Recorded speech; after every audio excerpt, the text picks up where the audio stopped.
Hey YouTube, this is my video Worklog number 8 for the GameCube Portable, and as you can tell, I have cheaped out and just fixed the case.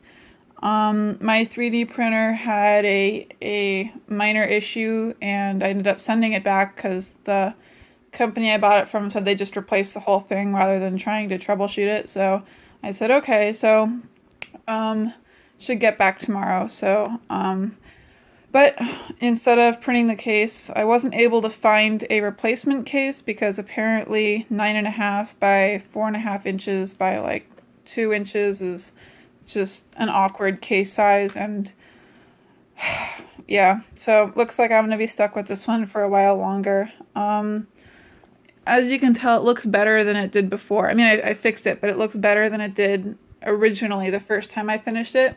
There was a little surface crack here that wasn't a real crack, it was just like a superficial, the Bondo was applied too thickly and it tends to crack when you do that. I did a lot of sanding, I smoothed this out some, although you can kind of still tell it's two pieces.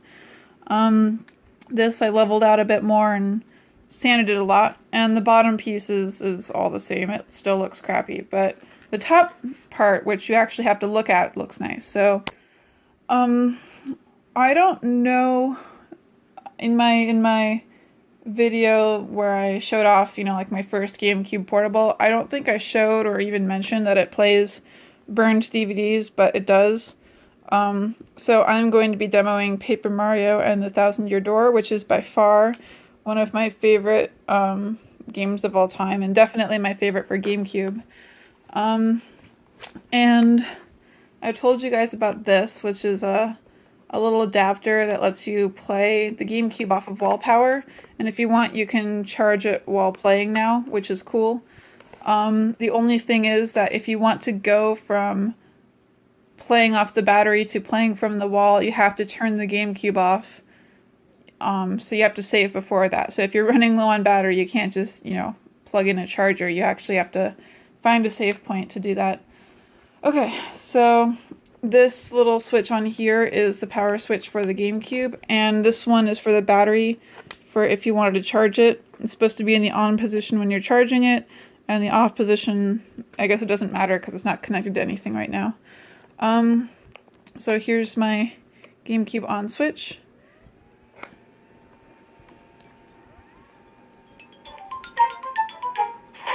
The speakers still get pretty loud, but I did replace them with smaller ones because I put in larger fans because larger fans tend to be a bit quieter.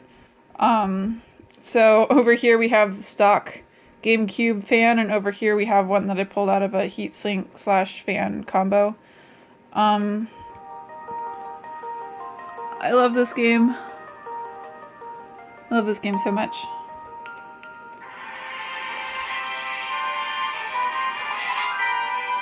Ignore those lines, that's my phone making those lines on the screen. So, still no headphone jack, but I did resolve the fan issue, so that's something. And I fixed the case up a little bit, so, it's better. I can move around and jump and hammer and all that kind of stuff. Yeah, I think I don't need to demo a game, really, other than just to prove that it does actually play burned games. And it does it better than it did before because before I hadn't actually strengthened the laser at all, so I turned it up a bit, and that helped. Because every once in a while it would not want to read a game, and it was very rare, but it would happen, and I'd be like, oh, I'll make a work log, and then I'd put the game in, and I'd be videoing, and it wouldn't turn on, and I'd be like, no!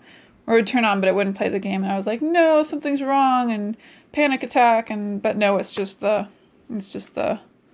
laser. So now that's fixed. I raised the buttons a bit, although the A button still sits kind of low. The others are, it's still comfortable. This was a little low, but these are both up high now, so that's good. The screen, I mentioned, I think, that I rerouted the screen again, but I made it go all the way under the motherboard and up from over here. The speakers, I replaced, because I used larger fans, I had to put flatter speakers so it doesn't get quite as loud as it did before. I mean, it still is pretty loud. I think I was watching one of my videos and it was quieter than it actually is, because this is pretty loud.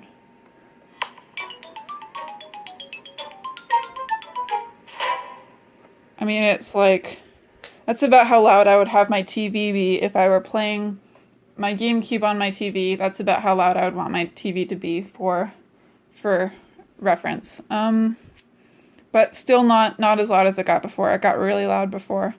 But the good news is that the fans are a whole lot quieter. So the speakers and the fans are quieter. So it's kind of a trade-off. But I feel like since there's no headphone jack, if I'm playing in a public place, I don't want to be making lots of noise, you know? So having it go the whole time, just grinding away is kind of rude. And I'd feel kind of bad about sitting.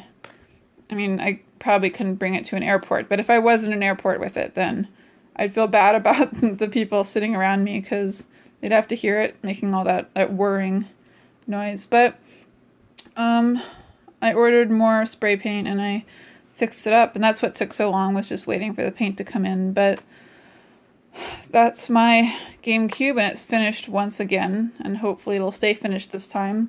Although I did find a audio amplifier that I think is both stereo and has this thing, so I might I think I'm going to order that, and if it is stereo, then I will consider putting it in here with a